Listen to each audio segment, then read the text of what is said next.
Christus vincit, Christus regnat, Christus imperat, ave Christus rex. Estas son unas palabras en latín que solía usar la iglesia medieval para hablar del reinado del Señor Jesucristo. Aquí tenemos esas mismas palabras en español, así que quisiera, amada iglesia, que nos pusiéramos todos de pie para confesar esto. Vamos a declarar lo que es el Señor para nosotros. Él es nuestro Rey de Reyes, Él es el Señor de Señores. Así que quisiera que repitamos todos juntos: Cristo vence, Cristo reina, Cristo impera, viva Cristo Rey. Otra vez, hermanos, todos juntos: Cristo vence, Cristo reina, Cristo impera, viva Cristo Rey. Pueden sentarse, hermanos, muchas gracias. Muy bien, hermanos, el título de esta prédica justamente es Viva Cristo Rey, porque justamente estamos hoy festejando esta entrada triunfal donde se le reconocía como el Señor de Reyes, como el Señor de Señores, la persona más grande que ha pisado este planeta. Y nosotros nos bendecimos con esta realidad. El hecho de saber que Jesucristo es el Rey debería ser motivo de gozo para nosotros, así como ahorita todos nos levantamos y cantamos y dijimos en una sola voz: y alegres, Cristo vive, Cristo reina. Así, con ese gozo debemos de vivir esta realidad. Por eso, hermano, te invito a lo siguiente: gózate en el privilegio de ser gobernado por Jesús. Gózate en el privilegio de ser gobernado por Jesús. Acompáñame, hermano, al Salmo 110, versículos del 1 al 3. Salmo 110, versículos del 1 al 3. Hermanos, en lo que lo encuentro les comento que este es el texto del Antiguo Testamento más citado o aludido en el Nuevo Testamento. Hay aproximadamente unas 29 citas o alusiones. Alusiones es cuando no dicen la palabra textual, pero hay una partecita que hace referencia, que es muy similar. Son varias, son extensas. Este es el pasaje que más se repite. Entonces, si es el pasaje que más se repite en el Nuevo Testamento, es por alguna razón. Dios quiere comunicarnos algo especial el día de hoy. Está en todo el texto del Nuevo Testamento, con la excepción de la literatura juanina, pero su importancia está ahí bien remarcada en su repetición. Así que quisiera que lo leyéramos juntos, hermanos. Bueno, ustedes me acompañan con la voz, yo lo voy a leer así. No, ustedes me acompañan con la vista, yo lo leo con la voz. Dice así: Jehová dijo a mi Señor: siéntate a mi diestra, hasta que ponga a tus enemigos por estrado de tus pies. Jehová enviará desde Sión la vara de tu poder, domina en medio de tus enemigos. Tu pueblo se te ofrecerá voluntariamente en el día de tu poder. En la hermosura de la santidad, desde el seno de la aurora, tienes tú el rocío de tu juventud. Hermanos, nuestro primer punto es el Rey prometido. El Rey prometido. Hermanos, este pasaje originalmente se dice ahí en el texto que fue escrito posiblemente por David o está en la tradición de David, pero se usaba mucho en los momentos de coronación de los reyes.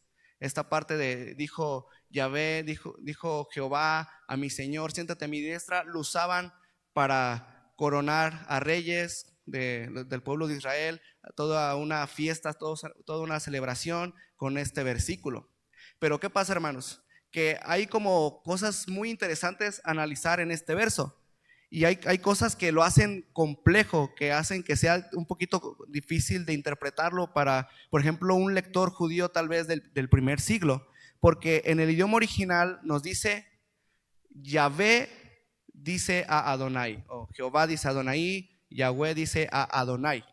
Hermanos, Yahvé es el nombre propio de Dios. Yo soy el que soy. Ese nombre que se le reveló a Moisés en Éxodo 3:14. Y Adonai justamente es la palabra Señor en el hebreo.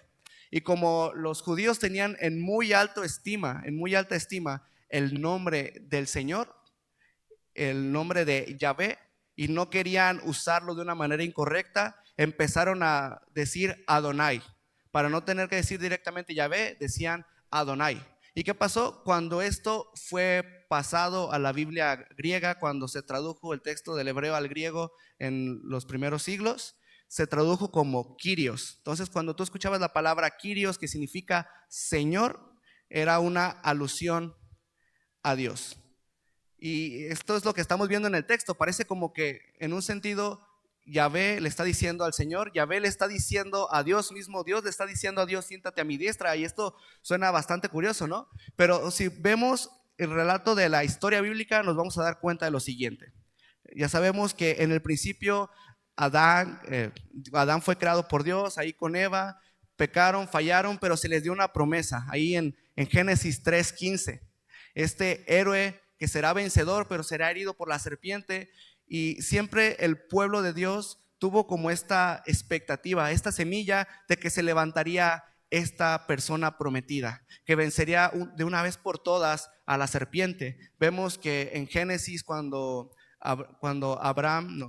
Jacob le da sus promesas a cada uno de sus 12 hijos, le dice a Judá que el trono no se iba a apartar de él. Luego vemos que se levantó David como el más grande rey de Israel, como el arquetipo del rey perfecto, pero aún así este David tenía sus fallas, tenía sus deficiencias.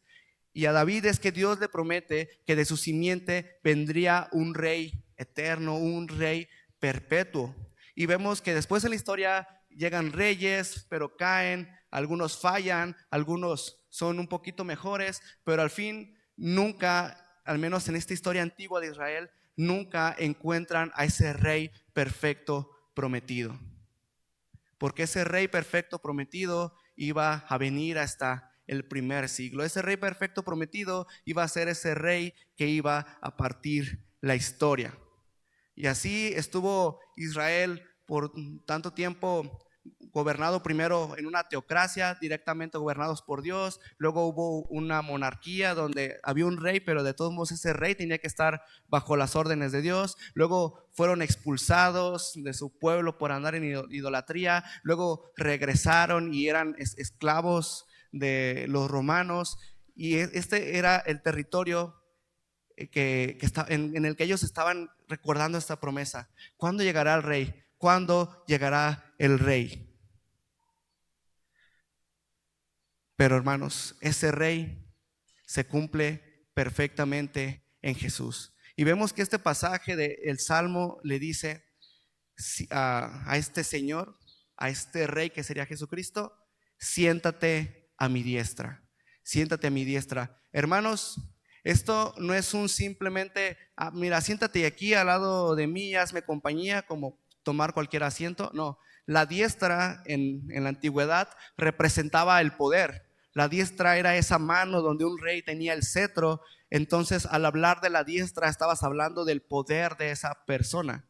Así que cuando la Biblia dice acerca de Jesús, cuando Yahvé, cuando el Padre le dice a Dios Hijo, siéntate a mi diestra, le está diciendo: siéntate en mi trono, siéntate en todo mi poder, siéntate en toda tu soberanía.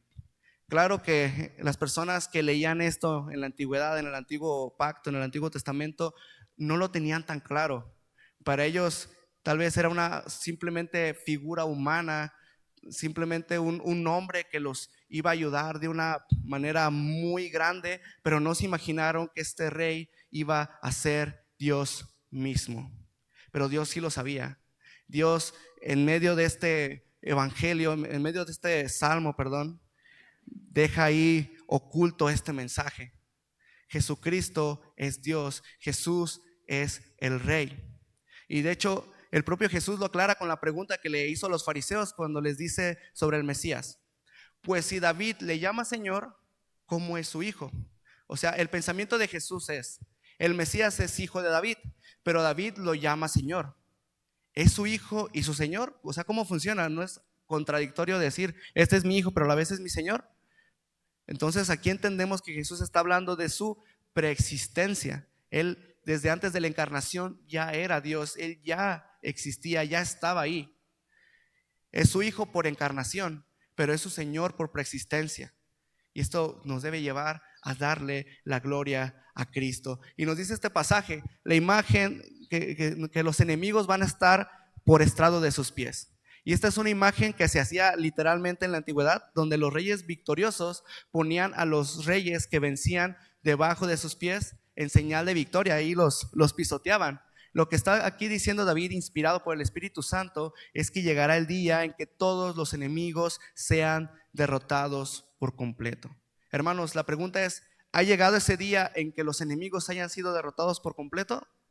Todavía no, hermanos, porque nos dice 1 Corintios que aún no ha llegado este momento cuando la muerte será vencida totalmente. Estos enemigos del Señor son el pecado, la muerte, la enfermedad, el diablo. Todavía no han sido derrotados completamente, pero sí nos dice Colosenses 2:15 que Jesús ya los exhibió en la cruz, ya ha hecho una estocada inicial. No han sido barridos por completo, pero el reino ya ha sido colocado por el Señor Jesucristo. Estamos en este proceso y es lo que nos toca vivir al cristiano. Estamos en él ya, estamos en ese reinado, estamos siendo gobernados por el Jesús, pero aún hay cosas que faltan ser pulidas, son cosas que faltan por ser quitadas, pero estamos ya recibiendo esa gran bendición. Este Jesucristo, este Señor es un rey confiable, es un rey que no verá la derrota y tampoco fallará en su propósito con sus enemigos, porque el poder de Dios está en él. Porque Él es Dios, en Él habita corporalmente toda la plenitud de la deidad. Todos sus súbditos están confiados en Él. Es un rey que vale la pena seguir. Es un rey de paz, es un reinado glorioso para los súbditos. Y lo mejor de este reinado es que es tan bueno, es tan majestuoso, que a diferencia de las cosas en la tierra que tienen límite y las cosas en la tierra tienen un fin, este reino no tiene fin. El rey siempre está joven, nos dice el versículo. El rey siempre está fresco. ¿Quién estaría tan loco como para no querer un rey así? ¿Quién, hermano, se pondría a un rey así? Solamente los enemigos de ese rey. Solamente aquel que anda en el mal camino, aquel que anda en un estado pecaminoso, es el que no va a poder querer un rey de paz, un rey de luz, un rey de santidad. Dios nos ha prometido este rey. Y una pregunta retórica podría ser: ¿el rey ha llegado o estamos esperando otro?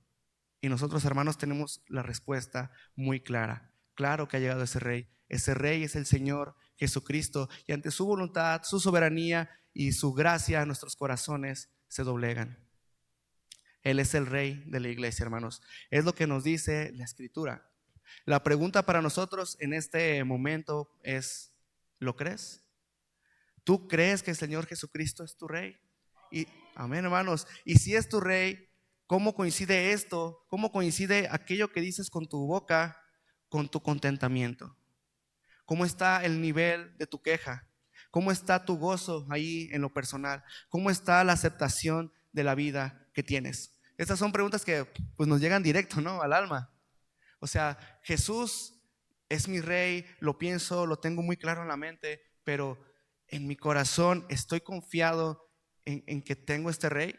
Si tú supieras que eres pariente de algún presidente, te sentirías como confiado en que, bueno, no voy a pasar por procesos feos. Tal vez nunca me toque algún policía corrupto que me quiera sobornar, que me quiera sacar dinero, porque yo sé que bueno, mi pariente es esta persona importante. No creo que alguien se quiera meter con alguien que esté emparentado con un dirigente.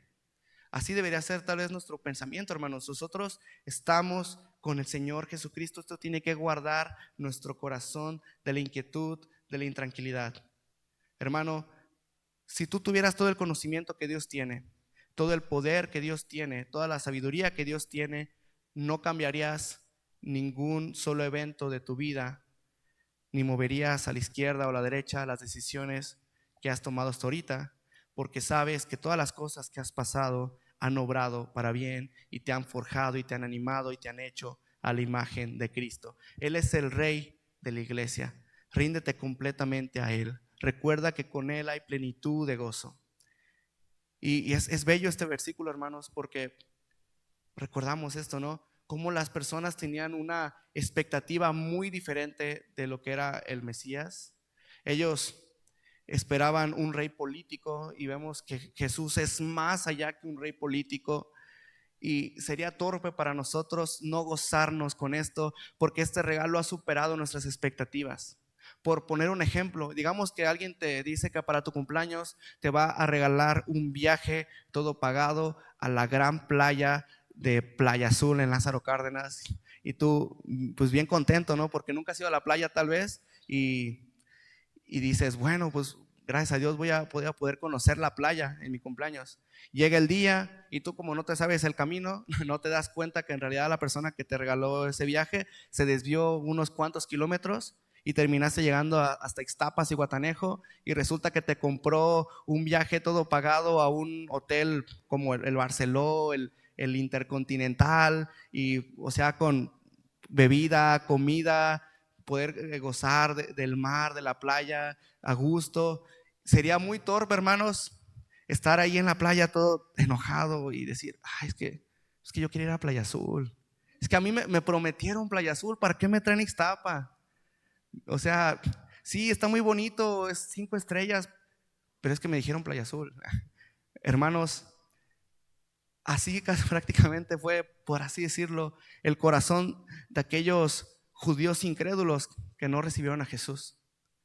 Dios les había prometido un gran Dios y ellos no lo quisieron abrazar, no quisieron abrazar ese gran rey por quererse conformar con esa expectativa baja que tenían. Por eso, hermano, quiero invitarte nuevamente. Gózate en el privilegio de ser gobernado por Jesús. Gózate en el privilegio de ser gobernado por Jesús. Hermanos, este rey fue prometido en el Antiguo Testamento y el Señor de David se encarnó. Ahora vamos juntos a Juan 12, capítulo 12, versículos del 12 al 19. Juan 12, del 12 al 19. Hermanos, el Evangelio de Juan es el que se diferencia más de los otros 3 evangelios, que los llamamos sinópticos. El Evangelio de Juan es un evangelio, se le llama universal, porque él no está escrito pensando en un público específico. Mateo está pensado más para los judíos, Marcos para los romanos, Lucas para los griegos, pero Juan quiere abarcar a toda la gente posible. Y uno de los propósitos de este Evangelio de Juan es que tú creas y que entiendas que Jesús es el Hijo de Dios y que tú tienes que tener fe en Él para poder tener vida eterna. Y en medio de este Evangelio se nos muestra una semana antes de la muerte de nuestro Señor Jesucristo este evento, la entrada triunfal. Vamos a leerlo, acompáñenme con sus vistas. Juan 12 del 12 al 19.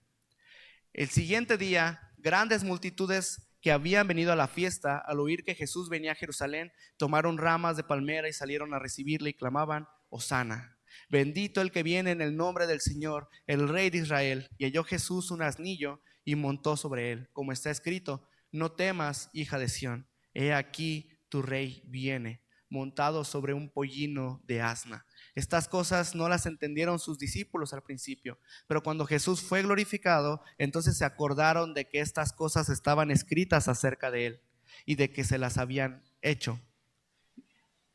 Y daba testimonio la gente que estaba con él cuando llamó a Lázaro del sepulcro y le resucitó de los muertos, por lo cual también había venido la gente a recibirle, porque había oído que él había hecho esta señal. Pero los fariseos dijeron entre sí, ya veis que no conseguís nada, mirad, el mundo se va tras de él. Nuestro segundo punto, hermanos, es el rey encarnado, el rey encarnado.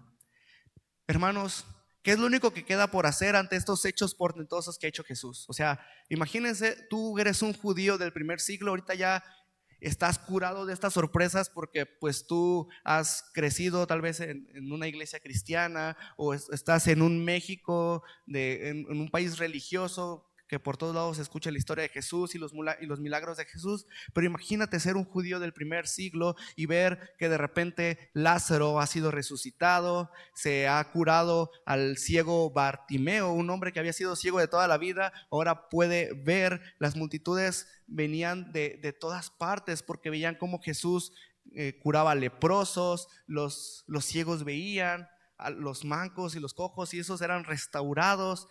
Había muertos que habían resucitado, los sordos escuchaban, multitudes habían alimentado con unos cuantos panes y unos peces, habían personas que que habían sido poseídas por un espíritu maligno por mucho tiempo, pero que después habían sido liberados gracias a este Señor Jesucristo.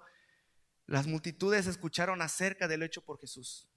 Imagínate, hermano, tú siendo un judío del primer siglo y escuchar que una persona que tú conoces de toda la vida, que estaba endemoniado, de repente ya es libre por este hombre llamado Jesús. Así que ahora todos están llegando a Jerusalén, a esta fiesta de la Pascua, esta fiesta que recordaba lo que Dios había hecho en el pueblo de Egipto, esa 10ª plaga en la que Dios mandó al ángel del Señor, al ángel que mata a los primogénitos de los egipcios, pero que salva a aquellos primogénitos que estaban en las casas, que estaban cubiertas con sangre en el dintel y con sangre en las columnas, prefigurando al Señor Jesucristo. Eso estaban celebrando, pero Jesús llegó.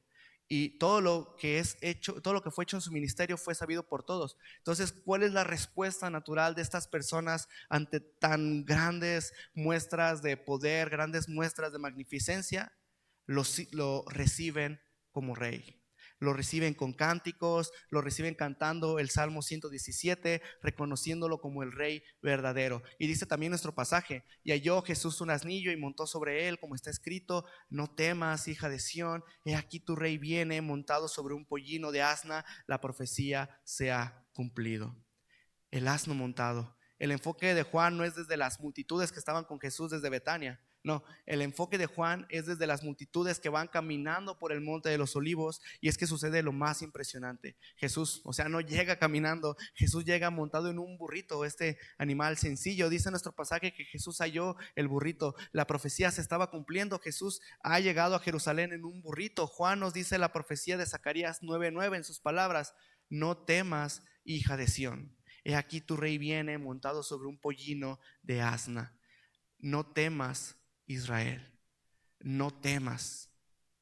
Eso debería calar profundamente en nosotros, hermano, estas palabras: no temas. ¿Por qué? Porque el carácter de este rey no es el de un déspota, no es el de una persona que te duele seguir. Hay personas que son líderes que no quieres seguirlos o que los sigues por miedo, porque tienen un carácter tan feo, tan fuerte, tan desagradable, que si haces las cosas mal ante ese rey, sientes que es como la reina de corazones de la película o de la historia de Alicia en el País de las Maravillas, ¿no? Algún error y el rey, córtenle la cabeza.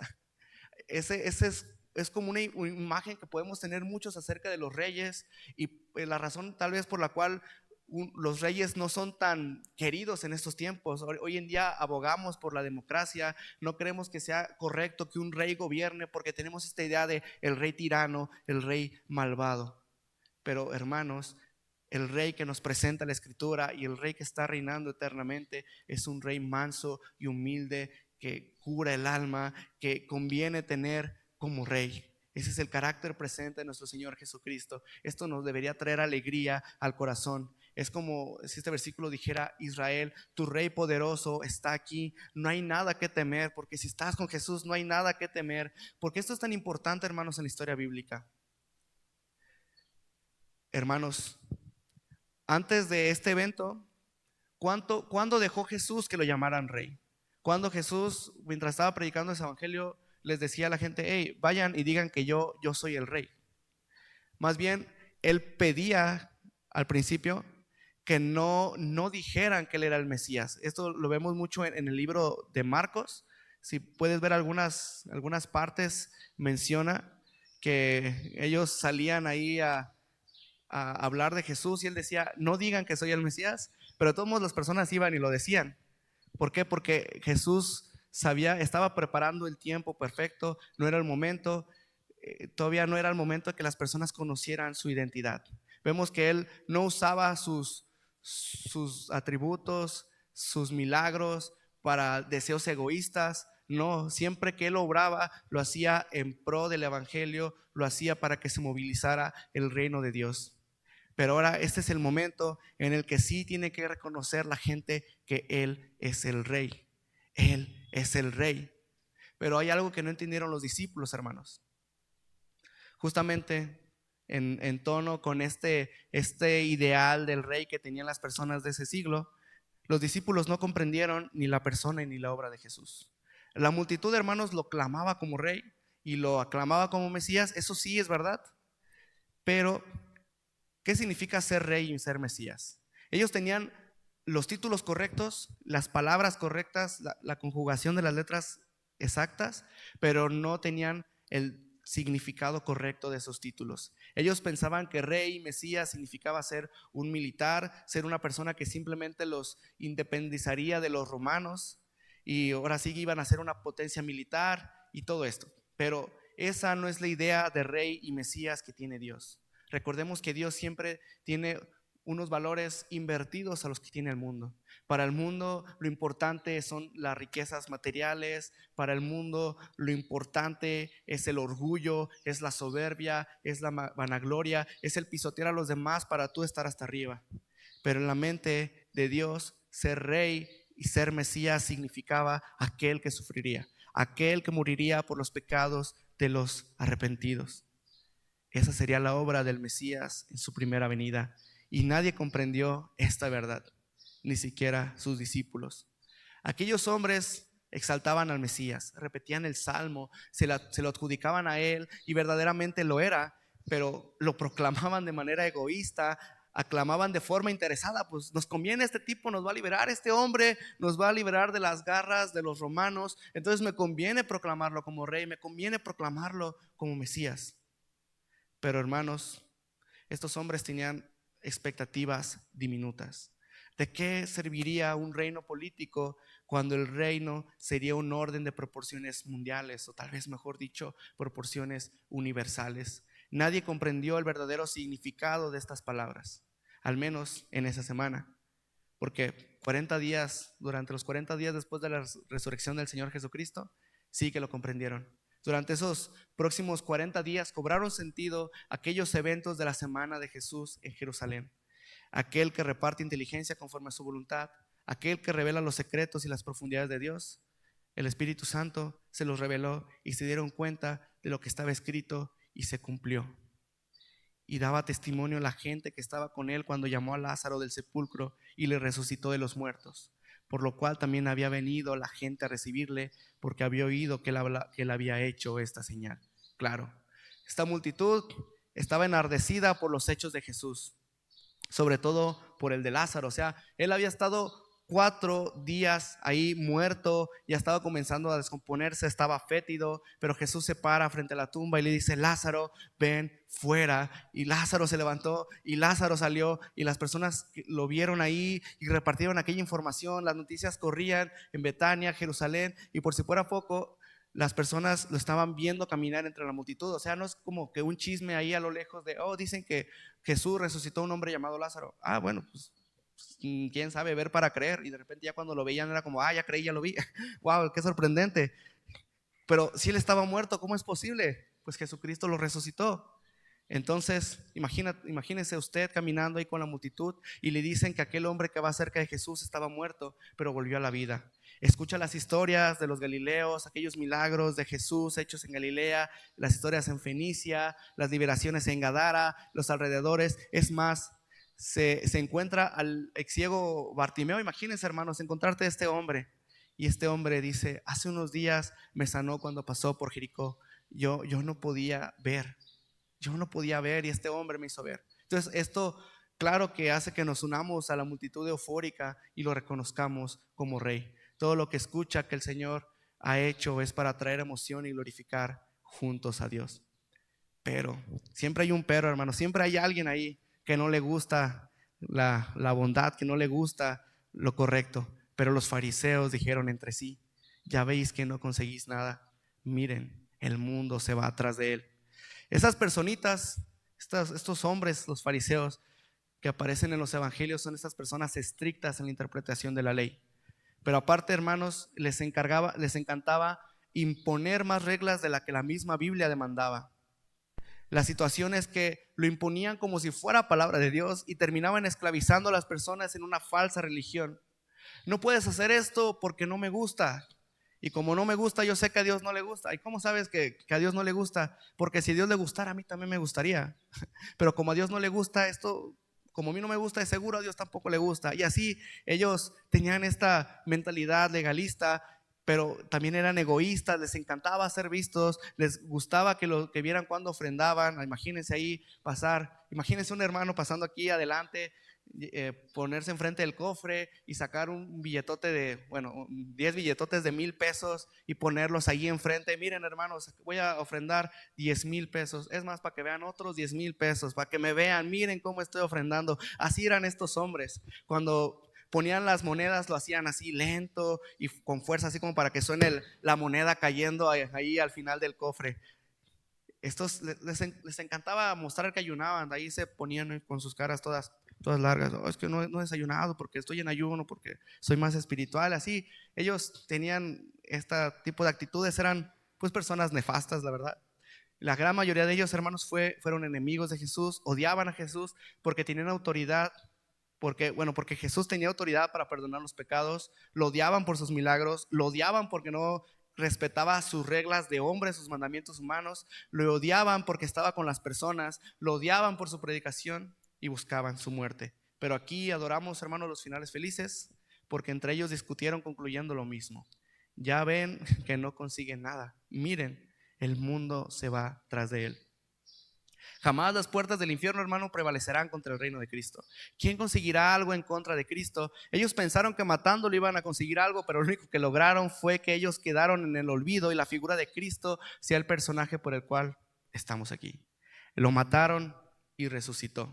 No consiguieron nada para ellos, pero sí consiguieron todo para el mundo. Esto me recuerda, hermanos, hay una escena que me causa mucha alegría, no sé, se me hace muy bonita, en una película de Cantinflas que se llama El Padrecito. Un hombre le dice a Cantinflas: yo pensé que ustedes, los padres, eran personas más tristes con eso de que les crucificaron a su Dios.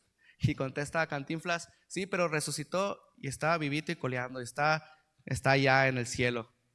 Hermanos, no, quitámonos esa idea de que Jesucristo se quedó clavado en la cruz. Jesús resucitó, está ahí vivo. Imperios se levantan, imperios se caen, religiones han estado y religiones se han quedado en el olvido. Reyes, presidentes, guerras, personajes vienen y van.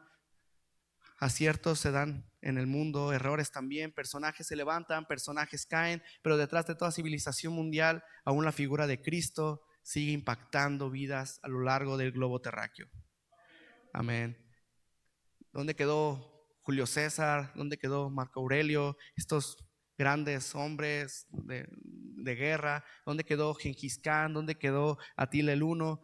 Nerón y Calígula, emperadores romanos, quisieron destruir el cristianismo, no pudieron. El enemigo a través de la falsa religión no pudo. El dictador Joseph Stalin lo intentó, pero no pudo. Hay gobiernos actuales que lo intentan, pero tal cual lo han dicho los fariseos proféticamente, o sea, ellos sin querer, el mundo se va tras él. Aquí es buen momento para hacernos una pregunta, hermanos. ¿Estoy viviendo a la luz del reinado de Cristo o de mis temores? ¿Estoy preocupado pensando en qué va a ser de mí, o estoy confiando en que Jesucristo es el Señor de mi vida?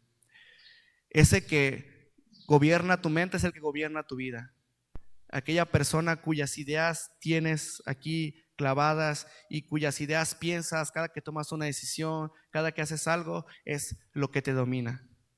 La pregunta es: ¿nos está dominando la palabra de Jesucristo? ¿Nos están dominando las promesas de Jesucristo en nuestra vida? Por eso, hermano, te vuelvo a repetir: gózate en el privilegio de ser gobernado por Jesús. Y ahora, hermanos, acompáñenme para nuestro tercer punto. Acompáñenme a Filipenses 2, 5 al 11. Filipenses 2, 5 al 11. Aquí Filipenses le conocen como la carta como de la alegría. Es una carta que Pablo escribió para incentivarlos a la felicidad. Pablo escribiéndolo desde la cárcel, desde la prisión, pero ahí los está motivando, los está alegrando. Pero había un poquito de división ahí en la iglesia de Filipos, y para que hablar de que se unan, Pablo cita un himno que era muy conocido ahí en las iglesias. Este es un cántico antiguo, para que vean la importancia de la música en la iglesia. Esto es un canto que daban en la iglesia. Les dice Pablo: la actitud de ustedes debe ser como la de Cristo Jesús. Y aquí empieza el cántico: quien siendo por naturaleza Dios, no consideró el ser igual a Dios como algo a que aferrarse, Por el contrario, se rebajó voluntariamente tomando la naturaleza de siervo y haciéndose semejante a los seres humanos, y al manifestarse como hombre, se humilló a sí mismo y se hizo obediente hasta la muerte y muerte de cruz. Por eso Dios lo exaltó hasta lo sumo y le otorgó el nombre que está sobre todo nombre, para que ante el nombre de Jesús se doble toda rodilla en el cielo y en la tierra y debajo de la tierra, y toda lengua confiese que Jesucristo es el Señor, para gloria de Dios Padre. Nuestro tercer punto, hermanos, es el Rey entronado. El Rey en su trono, el Rey entronado. Hermanos, yo por mucho tiempo me preguntaba, pero ¿cómo es posible que Jesucristo se hizo rey ya después de que resucitó? Si se supone que como es Dios, Él ya era rey desde la eternidad, ¿cómo funciona esto? Y aquí es donde tenemos que comprender una doctrina cristiana que se llama los estados de Jesucristo. O sea, Jesús, para poder venir como mediador, para poder ser aquel que iba a dar su vida por nosotros, seres humanos, Él se sometió en un estado legal que fue estar bajo la ley judía. O sea, Él, siendo Dios, siendo el rey del universo, se humilló. Ese fue su primer estado, el estado de humillación. Él se humilló al hacerse hombre, salud, al añadir sobre sí la naturaleza humana y vivir lo que esto implica. O sea, su estado de humillación fue en su persona divina, pero su persona con esta naturaleza humana. Y ahí Jesús vivió en su estado de humillación, que incluyó todo esto de la tentación, su muerte, su sepultura. Pero hermanos, la resurrección y la ascensión del Señor Jesucristo marcan ahora su estado de exaltación. Sí, Jesucristo en su divinidad siempre fue rey, pero ahora como mediador ha adquirido esta exaltación. La persona divino humana de Jesús ha vencido el pecado, ha vencido a la muerte, ha vencido al diablo, y ahora con ello Él es acreedor, es merecedor de las bendiciones que el Padre le ha prometido. Y esas bendiciones nos alcanzan a nosotros. Nosotros recibimos nuestra salvación, nuestra santificación, nuestra justificación como ese regalo que el Jesús exaltado consiguió por nosotros. Y vemos que a nosotros nos conviene que Jesús haya muerto y resucitado y haya ascendido, porque ya lo dijo a sus discípulos en Juan 16:7. Pero yo les digo la verdad, les conviene que yo me vaya, porque si yo no me voy, el Consolador no vendrá a ustedes, pero si me voy, se lo enviaré. Hermanos, el recibir al Espíritu Santo es el regalo que ha obtenido el Jesucristo que murió y que resucitó. Si Él no hubiera hecho esa obra en la cruz, si Él no hubiera muerto y resucitado, sí, Él sería el rey en el cielo, el rey eterno, porque es Dios, pero no tendría este carácter de mediador, de rey que dio la vida por nosotros para hacernos partícipe de Él. Y es bello ver este contraste, hermanos, porque en el Nuevo Testamento vemos que Jesús es presentado por Juan el Bautista como el Cordero de Dios que quita el pecado del mundo. Vemos que es el Cordero que enmudeció, nos dice el Isaías 53, que como Cordero fue llevado al matadero y que sus labios se quedaron cerrados. Y vemos que ante Pilato, cuando está enfrente de Pilato y le pregunta ¿qué es la verdad? Jesús no dice nada. Jesús era la verdad, obviamente, pero él no se defiende. Pilato veía que él era inocente y Jesús no quiso meter las manos por sí mismo. Jesús no dijo, bueno, la verdad yo soy inocente, no tiene sentido todo este juicio. Jesús prefirió callar para poder morir. Y este fue el Cordero. Pero ¿qué nos presenta Apocalipsis? Nos dice Apocalipsis 5:5. Entonces uno de los ancianos me dijo, hablando Juan, no llores, mira, el león de la tribu de Judá, la raíz de David, ha vencido para abrir el libro y sus 7 sellos. Estamos, hermanos, ante un rey glorioso, ante el león de la tribu de Judá. Y no sé si alguno aquí alguna vez ha visto esta bonita película de Narnia, que de hecho Para los que no sepan, hermanos, Narnia es una película que está basada en un libro, y esa saga de libros fue hecha por un escritor cristiano, pues, por C.S. Lewis, y Narnia es como un mensaje, un cuento para niños alegórico sobre la persona de Jesucristo. De hecho, vemos en la primera película de Narnia que Aslan, el gran rey, muere por este niño traidor, Edmund, pero resucita, revive. Este Aslan es una alegoría escrita por C.S. Lewis del Señor Jesucristo. Y me gustan estos ejemplos de películas porque puedes dimensionar estas partes espirituales que a veces no podemos entender, ¿no? Porque, bueno, Jesucristo no lo podemos ver con nuestra vista, está en el cielo, a nuestra vista se esconde, pero ver estas imágenes de este león inmenso, imponente, que sí causa como cierto temor reverente, pero también causa asombro, maravilla, es muy deleitante para nosotros. Deberíamos vivir en esa manera de pensar. El Señor Jesucristo sí es el Cordero que dio su vida, pero también es un Rey victorioso, y yo tengo que rendir mi vida ante Él. Tengo que rendir mi vida ante Él. Y gracias a Dios somos sus siervos, hermanos, somos sus súbditos, pero también hay algo más hermoso, es que también vamos a reinar con Él. Este era el plan original de Dios. Cuando Dios hizo a Adán y Eva, les dijo que iban a sojuzgar, iban a gobernar a los peces en el mar, las aves en el cielo, iban a ser los vicerregentes de la tierra. Pero le entregamos ese poderío a Satanás una vez que pecamos.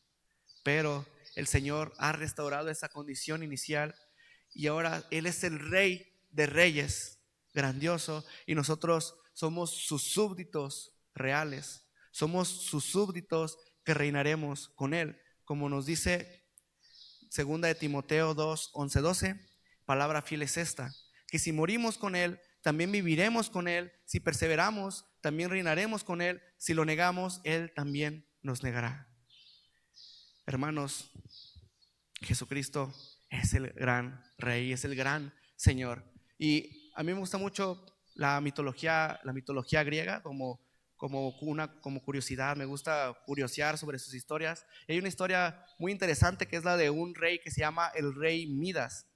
Este hombre, por un deseo egoísta de tener más dinero, él fue maldecido por los dioses del Olimpo, según esta historia, y todo lo que tocaba se convertía en oro. Que esto para él le trajo un perjuicio.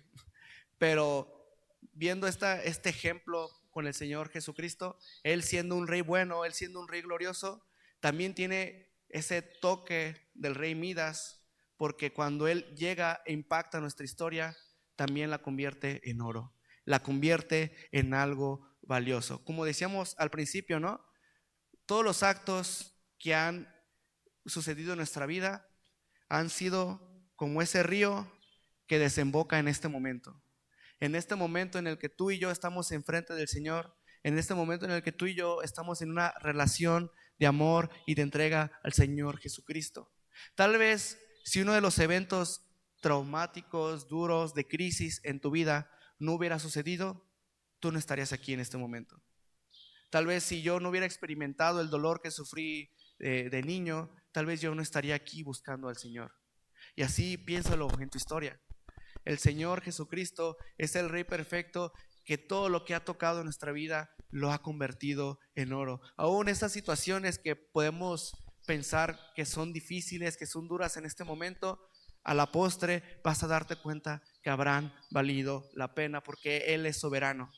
Y esta soberanía, como les digo, hermanos, no está solitaria, no es que simplemente sea soberano, sino que también es bueno, es santo, es amoroso. Entonces su soberanía es amorosa, su soberanía es santa. Y esto trae descanso y gozo, alegría para nuestra alma. Por eso, hermano, te repito, gózate en el privilegio de ser gobernado por Jesús.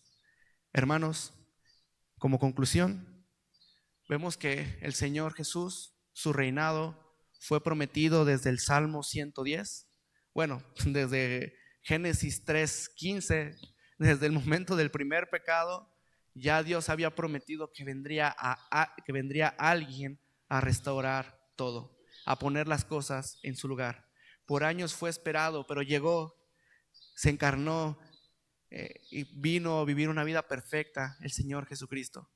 Murió en la cruz para que todo aquel que en Él cree no se pierda, mas tenga vida eterna. Murió ahí en la cruz, pero resucitó, ascendió y ahora sigue reinando por hoy y para siempre.